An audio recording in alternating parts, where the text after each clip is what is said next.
کراچی میں ڈکیتی مزاحمت کا ایک اور واقعہ، 2 کمسن بچوں کے سر سے باپ کا سایہ چھن گیا۔ 70 سالہ باپ سے بڑھاپے کا سہارا منو مٹی تلے دفن ہو گیا۔ گلستان جوہر ملینیم مال کے قریب ڈاکو نے فائرنگ کر کے سید علی رہبر کو قتل کر دیا۔ مقتول علی رہبر 2 بچوں کا باپ اور آن لائن ڈیلیوری کا کام کرتا تھا۔ مقتول کے والد کا کہنا ہے کہ سحری کے لیے اٹھے تو پتہ چلا کہ بیٹا اب اس دنیا میں نہیں رہا۔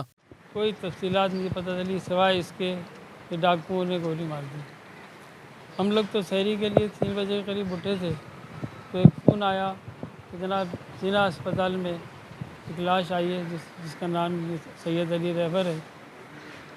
تو ہمارے بیٹے گئے وہاں جا کر پھر انہوں نے جا کر دیکھا سب کچھ، وہاں سے کاغذی کارروائی کر کے وہاں سے اپنے بیٹے کو لے آئے۔ اور جو لوگ بے گناہ لوگوں کو شہر مار رہے ہیں ان سے بچایا جائے کہ جس شہر میں بے موت بھی مر جاتے ہیں انسان، اس شہر میں جینے کا ہنر ڈھونڈ رہا ہوں۔